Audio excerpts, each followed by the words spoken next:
Welcome back, and let me tell you, during the break there was a bit of sparring going on there between the two sides, so we had to get the runner out there to separate the players. But I'm going to ask Henry, our football feedback viewer, who's here tonight because he won the competition. Now, Henry's a family man. He's got two sons, aged 14 and 10, and obviously loves going to the footy to see the Demons and the Saints.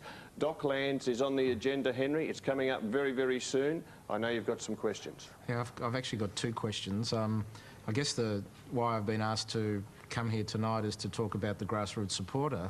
And one of the big issues for the grassroots supporter will be the increase in cost going to the football. And I guess the Docklands is central to that.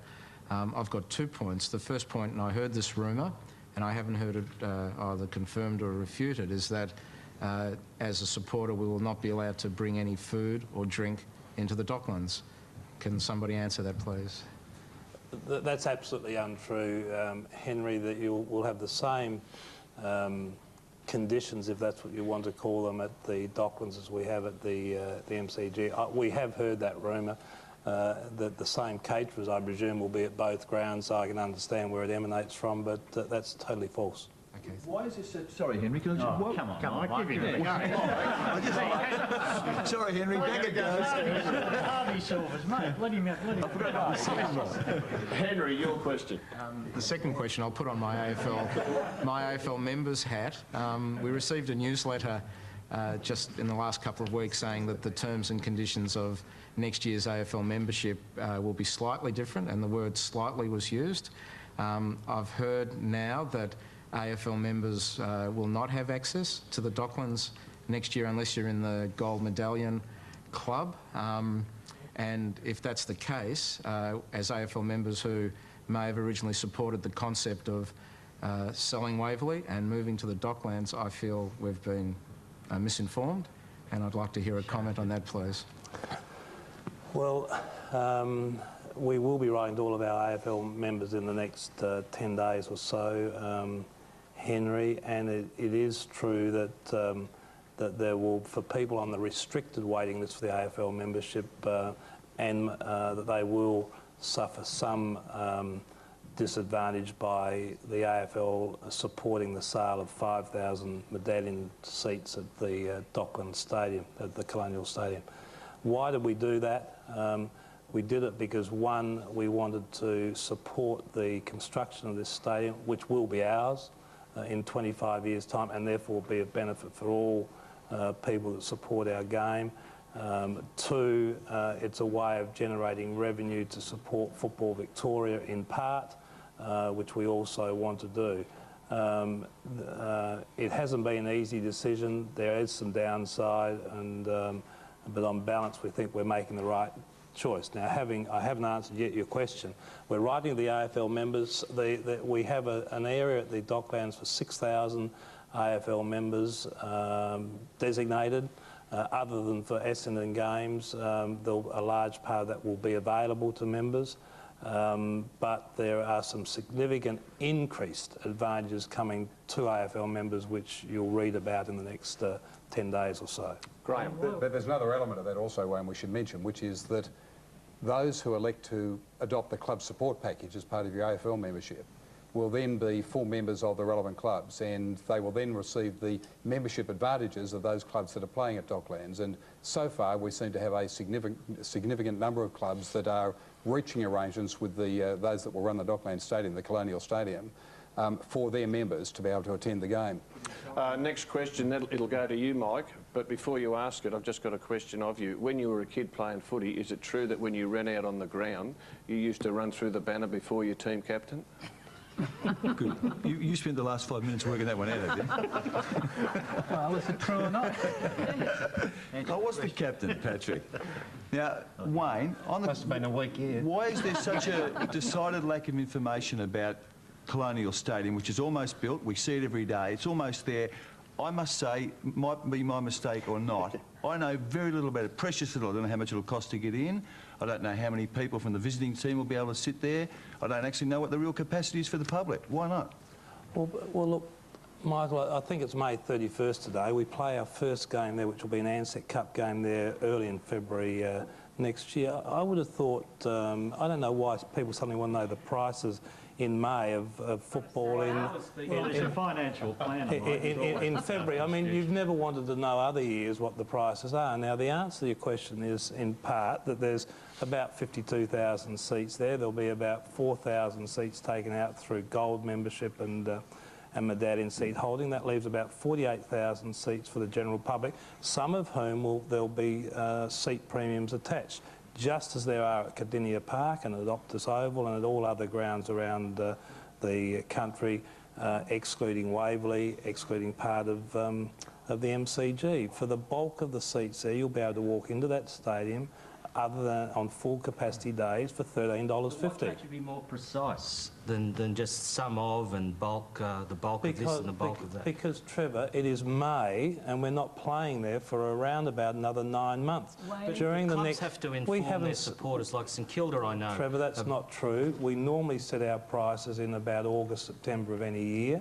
And we'll do the same again this year. St Kilda, Essendon have been out to their members in great detail. St Kilda are out with their members, telling their members there's 12 to 15,000 general admittance tickets. The general admittance ticket, $13.50. Now, next year it might go up a little bit, but we haven't set next year's prices. You mentioned reserve seating, Wayne. There's been a lot of, certainly I know Anthony can vouch for this, 3AW's taken a lot of talkback calls during the season about reserve seating, particularly at Geelong. The Legion stand at Carlton has been an absolute disaster. Now, the Docklands is going to rely very heavily on reserve seating at various prices. I think it's far too early to say that the Melbourne or the football-going public in this town is ready to accept that culture. If it doesn't accept that culture, where do you go then? Well, I mean, what you've just said is absolutely right, and the AFL Commission, and we talked about this at length today, the AFL Commission does set standard pricing, general admittance price $13.50, and there's certainly a view pervading, including amongst some of the clubs, that we ought to be influencing as well the seat premium that's being charged in a number of grounds, that it is ludicrous for the AFL to control a price of $13.50 where we know 2 weeks ago some people, an 18-year-old girl and her boyfriend went to Optus Oval and wanted a seat and was told, look, you either stand up for $13.50 or you pay $27 to sit down. So this 18-year-old student, her boyfriend went home because they weren't prepared to pay $54. So what do you do? What do you do? Well, I think in part what the AFL has to do is have some influence over the price that clubs charge for their seat, as distinct from the price to get into the ground. What would be a reasonable maximum, do you think? I don't know, because I mean, you do have the issue of availability, supply and demand.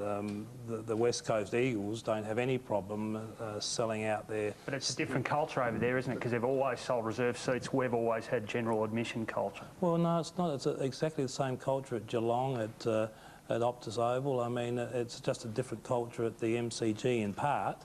Although a number of clubs are charging for seats at the MCG, and it's a different culture at Waverley. But we want to be sure, Wayne, that if someone comes to the ground on the day at 2 o'clock before the game, and there are 35,000 people in the ground, and there's 15,000 seats available, that they can actually walk in and sit in a seat for $13.50 or whatever the price is. How good will those seats be? Sorry? How good will those seats be? Well, I mean, clearly the reserve seats and the club membership seats and medallion seats and all are going to take the prime positions in the ground. But you still want to be able to say that if you've got 15,000 vacant seats in the ground at 2 o'clock, that someone can walk up and can actually enter the ground and pay $13.50 and go and sit down in a seat. So will people mill at the casino until 2 o'clock? Oh, I say 2 o'clock, Michael. I mean, yeah, but, look, reserve seats were meant to be seats that were sold a day, 2, 3 days before the game and were reserved so that you were absolutely guaranteed when you walked in that you got a seat in a particular location. Now, you know, it seems to me that when you walk in on the day itself, if you haven't actually bought a reserve seat, and provided that the clubs then know how many seats that they've got allocated to their members, how many they've got allocated to reserve seats, how many are going for medallion and gold members, and if there are 10 or 15,000 left, they ought to then be available to the walk-up public. And some days there'll be no walk-up, so will there? It depends on... Well, that depends. See, there's always this assumption that was put out at, I might say by way of misinformation, when the stadium was first announced and it was said it was going to be a private sector stadium. Let's keep in mind this, that although its capacity is 53,000, we only have 16 games a year in Melbourne out of 110 games that are attracting more than 53,000 spectators. Now, those games will clearly go into the MCG. That means that you've got 94 games out of our current quota that will either fit into the MCG or into Docklands. And if that's going to be the case, that leaves an enormous number of games that are going to have seats available at that 2 o'clock start-up. Speaking of changing the culture, Waverley has 20,000 car parks. The MCG has something like 8,000. You've got 2,500, I think, at Docklands for special people. The average person won't be able to get access to those parks. No, that's not so, Trevor. Where do all those people that drive to the football go when they go to Docklands? This is the great advantage of Colonial and of the MCG, and it's in two areas. First of all, the 20,000 car parks, the 22,000 we've got at Waverley, result in one inevitable conclusion, and that is that as cars move forward and start to converge on that central spot, you have to have a problem with traffic, because it's the only way really to get there. Other than by buses from the nearby train line, you've got to go there by car. So cars converge there, you have traffic chaos. As they try to leave, you have traffic chaos and delays. With Colonial and with MCG, you've got two significant factors. First of all, every train line will be within 200 metres of Colonial.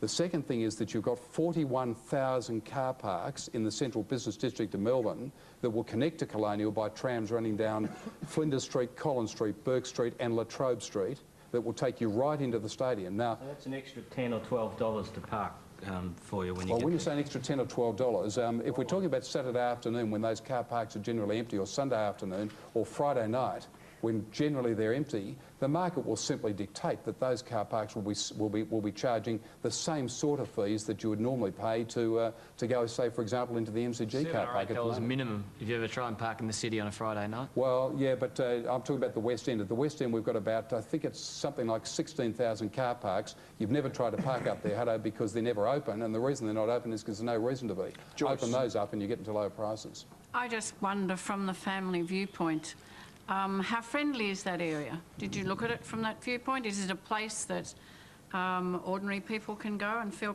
reasonably safe? Or are we going to battle our way through the city to what is not necessarily where a woman might want to be? Joyce, when the Colonial Stadium is finished at the end of this year, you will find that it will be in every way the most user-friendly stadium that can possibly be I'm talking about the surrounds and where women will have to go. Absolutely, and where yes. young families will have to go. I think you've actually got to try and see a picture of what it will be. For example, you'll get off the train at Spencer Street Station as an example, or you'll get off the tram or out of your car park in the western end of the city. You'll walk over a brand new footbridge, fully lit, that will take you over Burke Street and over over Spencer Street and over the railway line. Then you'll walk under fully lit circumstances right into the entrance to the stadium itself. The whole pedestrian concourse is fully lit. That's just in the immediate future. As we move 1 to 5 years down the track, the developments that will be occurring down there will create out of the whole Docklands area a whole new waterfront city that'll give you the capacity. As one of our commissioners was saying this morning, he likes to go to the footy and to take his kids somewhere to eat beforehand, then go to the footy, and maybe afterwards they'll go and have a bite to eat and perhaps do something else. Well, most of us don't. We like to leap in the car and say, listen, this is a terrific day, kids, let's get in the car, I'll grab the thermos and the sandwiches, and we're off to Waverley. And well, you'll be able to do just that at Colonial, but the beauty of it is, Joyce, that without any additional cost to the spectator, the same $13.50 or $14 price, whatever it will be, we have provided a new 21st century stadium to provide the very best stadium in this country and probably in the world for our spectators. But the largest growing area of Melbourne will no longer be able to do what they do in the football culture, which is the family thing, to get there. And so you're virtually saying to those people on that side, which is a huge footy area, now you have to bat your way through all sorts of traffic, take all sorts of risks, and learn a new way of battling through the other end of the city. I think that, if I might say so, Joyce, that fails to take account of two things. The first is that the population of Melbourne is actually moving closer and closer to the city, away from what originally 25 years ago was the central, the demographic centre, which was Waverley Park. What about Berwick and all of that area that well, is I understand out there? that, but if you were to, you know, a city of our size, can't afford, without using substantial taxpayer dollars, to put a stadium everywhere there's a population group that says we'd like a stadium. You've already done that. Well, yes, I understand that, Michael, but you know, the AFL, which is fundamentally putting the substantial amount in to pay for this stadium, not only in dollars, $30 million, but also is helping to pay for it by actually locating games there. It has a limited number of resources in dollars and in games, and that is confined now and consolidating onto the Colonial Stadium and into the MCG. We'll have two fantastic stadia to service the whole of Melbourne. Thanks, Graham. We allow that Docklands. Michael, I'm sorry. We're going to have to go to a break. It's interesting. I hope you're enjoying it at home. There's plenty more to come after the break. Stick with us.